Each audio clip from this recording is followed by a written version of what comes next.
Assalamualaikum warahmatullahi wabarakatuh. Perkenalkan, nama saya Sodikin dari kelas B8 yang akan menjelaskan tentang pada makroh surat Al-Fussilat ayat 42 sampai 46. Nanti kita bahas tajwid-tajwidnya ya. Kita baca dulu pada ayat 42 sampai dengan 46. أعوذ بالله من الشيطان الرجيم لا يأتيه الباطل من بين يديه ولا من خلفه تنزيل من حكيم حميد.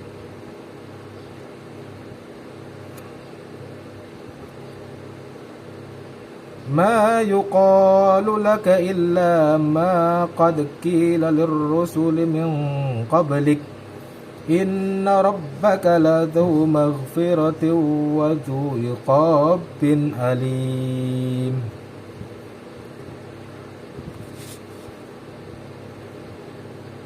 ولو جعلناه قرآنا أعجميا لقالوا لولا فصلت آياته أعجمي وعربي قل هو للذين آمنوا هدى وشفاء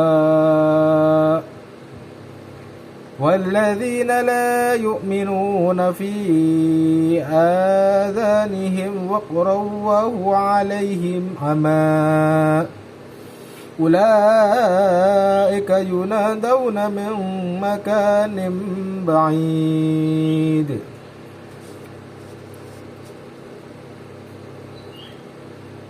ولقد آتينا موسى الكتاب فاختلف فيه ولولا كلمة سبقت من ربك لقضي بينهم وإنهم لفي شك منه مريب. من عمل صالحا فلنفسه ومن أساء فعليها وما ربك بظلام للعبيد. Baik, kita akan coba membahas dari ayat-ayat tersebut yang tadi saya baca. Nah, yang pertama pada bacaan ghorib ya. Pada bacaan ghorib kita analisa pada ayat pertama itu tidak ada bacaan ghorib yang teridentifikasi.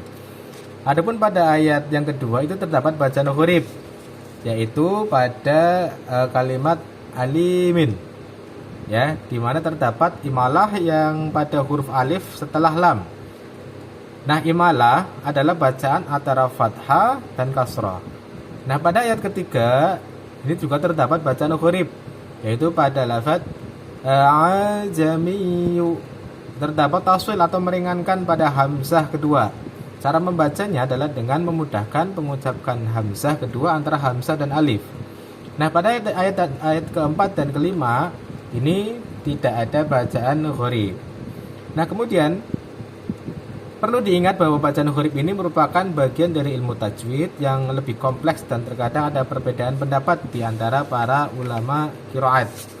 Nah, dari ayat-ayat yang ada ya, ditemukan ada beberapa tanda waqaf. Ini pertanyaan yang kedua ya, yang sering muncul, yaitu tanda po atau titik tiga. Nah, tanda waqaf ini disebut dengan waqaf mu'anaqah. Nah, waqaf mu'anaqah ini merupakan tanda waqaf yang menunjukkan bahwa pembaca ini boleh berhenti pada salah satu dari dua tempat yang diberi tanda, tetapi tidak boleh berhenti pada keduanya atau melanjutkan bacaan tanpa berhenti sama sekali. Nah, bentuk tanda waqaf mu'anaqah biasanya berupa titik tiga atau huruf to di atas yang ditempatkan di atas huruf ya. Nah, fungsinya tanda ini ya untuk memberikan pilihan kepada pembaca untuk berhenti pada salah satu atau dari dua tempat yang ditandai, tergantung pada nafas dan kenyamanan pembaca. Nah, cara membacanya ketika menemui tanda ini, pembaca harus memilih salah satu tempat untuk berhenti. Jika berhenti pada tanda pertama, maka harus melanjutkan bacaan dari tanda kedua. Sebaliknya, jika memilih untuk terus membaca melewati tanda pertama, maka harus berhenti pada tanda kedua. Nah, maknanya penggunaan waqaf mu'anaqah ini seringkali terkait dengan makna ayat. Ya, berhenti pada salah satu tempat mungkin memberi penekanan atau pemahaman yang sedikit berbeda, meskipun keduanya tetap benar. Nah, tanda ini itu memberikan fleksibilitas dalam pembacaan Al-Quran, terutama untuk pembaca yang mungkin memiliki keterbatasan nafas atau juga untuk variasi dalam pembacaan. Nah, pada soal yang ketiga ya, dalam konteks ayat tersebut ini ada tanda waqaf mu'anaqah ini muncul beberapa kali, memberikan pilihan kepada pembaca untuk berhenti pada tempat-tempat tertentu sesuai dengan kemampuan dan pemahaman mereka sambil tetap menjaga makna dari keindahan bacaan Al-Quran. Nah, pada soal yang ketiga tentang makharijul huruf, ini saya ambil ya, memilih 2 huruf dari ayat tersebut. Dan sifat-sifatnya yang pertama adalah huruf do. Ini dalam kata ataupun ya dalam kata bidolamin ya. Makharijul hurufnya ini keluar dari ujung lidah yang bertemu dengan ujung gigi seri atas.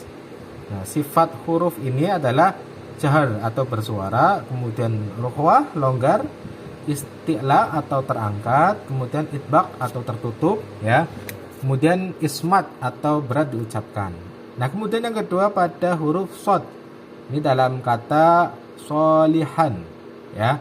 Makharijul hurufnya ini keluar dari ujung lidah yang bertemu dengan gigi seri di bawah. Nah, sifat huruf ini berupa hams tidak bersuara, rukhwah, isti'la, itbaq, syafir dan ismat ya. Nah, jar ini ya kita jelaskan satu persatu. Jar ini adalah tertahannya aliran nafas saat mengucapkan huruf. Kemudian hams ini mengalirnya nafas saat mengucapkan huruf. Rukhwah ini adalah suara yang mengalir saat mengucapkan huruf. Kemudian isti'la adalah naiknya lidah ke langit-langit ya saat pengucapan huruf. Dan itbaq ini merupakan merapatnya lidah ke langit-langit saat mengucapkan huruf. Kemudian ada syafir, suara berdesis saat mengucapkan huruf. Dan ismat, huruf yang berat diucapkan dan jarang digunakan dalam kata bahasa Arab. Jadi kedua huruf ini memiliki beberapa persamaan sifat ya, seperti isti'la dan itbaq, yang membuat keduanya itu termasuk dalam huruf yang kuat dalam pengucapannya. Namun ini berbeda, utamanya terletak pada jahar atau dho dan hams pada shad, serta sifatnya syafir pada huruf shad. Baik, kemudian pada pertanyaan yang ketiga ya, keempat ya. Ini saya menemukan salah satu contoh hukum nun sukun atau tanwin bertemu dengan huruf hijaiyah. Dalam ayat-ayat tersebut contohnya adalah mim baini. Nah, pada kata ini terdapat nun sukun yang bertemu dengan huruf ba. Ini merupakan contoh hukum bacaan iqlab ya. Nah, hukum bacaan iqlab. Iqlab itu adalah hukum bacaan di mana nun sukun atau tanwin berubah menjadi mim sukun ketika bertemu dengan huruf ba. Cara membacanya, nun sukun pada min ya diubah menjadi mim sukun sehingga dibaca mim baini bukan min baini ya. Nah, tanda dalam penulisan dalam mushaf Al-Qur'an ini biasanya iqlab ditandai dengan mim kecil di atas nun sukun atau tanwin ya, seperti itu. Nah, selanjutnya yang terakhir dari ayat-ayat tersebut saya menemukan salah satu contoh bacaan mad ya, yaitu pada lafaz fi di dalam ayat walladzina la yu'minuna fi adanihim waqran ya. Ini adalah contoh mad lazim harfi mukhaffaf ya. Nah, mad lazim harfi mukhaffaf ini adalah mad yang terjadi apabila pada huruf-huruf yang menjadi pembuka surat atau fawatisul suwar yang terdiri dari 3 huruf, di mana huruf keduanya berupa huruf mad. Cara membacanya itu dipanjangkan selama 6 harokat atau 3 alif. Nah, ciri-cirinya adalah terdapat pada huruf-huruf pembuka surat biasanya. Kemudian terdiri dari 3 huruf dan huruf kedua berupa huruf mad ya.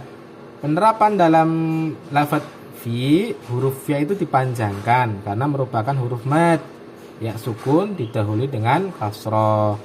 Nah, tanda dalam penulisan ini ditandai dengan tanda mad ya, seperti harokat yang panjang ya di atas huruf mad. Ya, nah mad ini sangat penting sekali dalam bacaan Quran karena mempengaruhi makna dan keindahan bacaan. Pemanjangan yang tepat memastikan bacaan yang benar sesuai dengan aturan tajwid. Ya, baik. Itu saja ya. Terima kasih para pecinta Al-Qur'an. Mudah-mudahan ini bermanfaat untuk kita semua. Salam dari saya dan mohon maaf apabila ada salah dalam penjelasannya. Terima kasih. Wassalamualaikum warahmatullahi wabarakatuh.